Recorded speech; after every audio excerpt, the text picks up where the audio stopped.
Hello, geometry students. Today I'm standing in front of King Soopers grocery store in beautiful Colorado Springs, and I'm here to be your tour guide. I'm going to show you the amazing world of packaging. You might not give packaging and containers much thought in your daily life, but packages are everywhere, and the grocery store is an absolute treasure trove of packages to look at. Today I hope you will see how science and art, even psychology, business, engineering, math, and many other fields all combine to make the world and art of packaging a very interesting thing to study. From chips, to medicine, to meat, to soda, virtually everything you buy in a grocery store comes in a package, and a lot of thought goes into that packaging.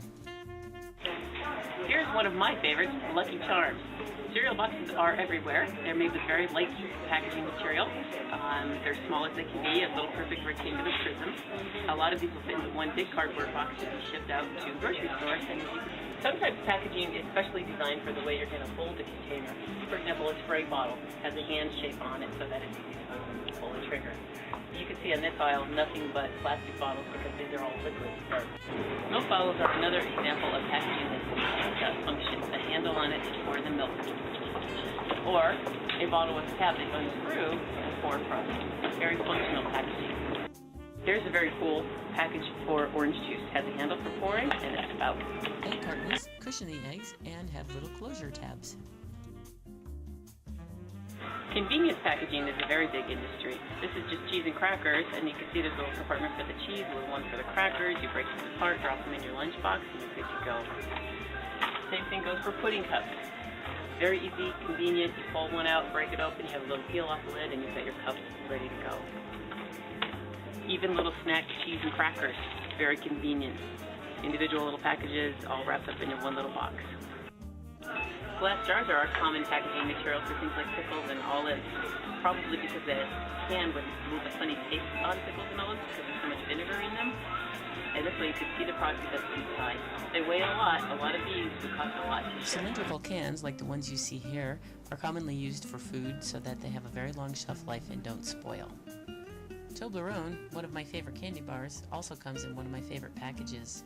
It's a perfect little triangular prism and a great example of how novelty can convince a shopper to try a new product. Cookies in this kind of package are a great example of lightweight packaging with a function. Little containers, little trays for each of the cookies, very lightweight, wrapped up in a little plastic, small package, holds a lot, very efficient design. Potato chips and pretzels are often packaged in soft bags. However, some companies use a can to protect them from crushing. Bread products are another example of an item that is packaged in a plastic lightweight bag. These are very crushable, so these packages have to be handled with great care. Soda cans are very heavy when they're full. They take a lot of shelf space and use a lot of resources. Items like hot dogs, sausages, bacon, lunch meat are often wrapped in clear plastic, sturdy plastic packages, don't take up a lot of shelf space, and you can see what's inside. Non-food items need packaging too. These coffee makers are heavy and breakable, so they are in very heavy cardboard boxes. Very expensive to build these boxes and also expensive to ship. When creating packaging, volume and surface area are very important considerations. The less materials you have to use, the better, so a small surface area makes a lot of sense. Same with volume. A large volume package will take a lot of room in a shipping container, so you want your packages to be as compact as possible. One thing you notice about packaging is that usually the containers are only as big as they need to be and not any larger because they would cost more to build and take up more space in the shipping container and therefore cost more to ship as well. Here's an example of something that doesn't need any packaging. It's sturdy, doesn't need to be protected, easy to pack, just a bunch of them in one box and you're good to go. Some items, like these kitchen supplies, don't require actual packages. They just have cardboard attached to them to use as hangers. The same is true with these school supplies. I hope this video has shown you that a lot of thought goes into the science of packaging. Certainly it's important to consider surface area and volume, but also functionality and novelty. It's important to also consider the consumer and what interests and attracts people, and how much it will cost to build the package for the item of interest.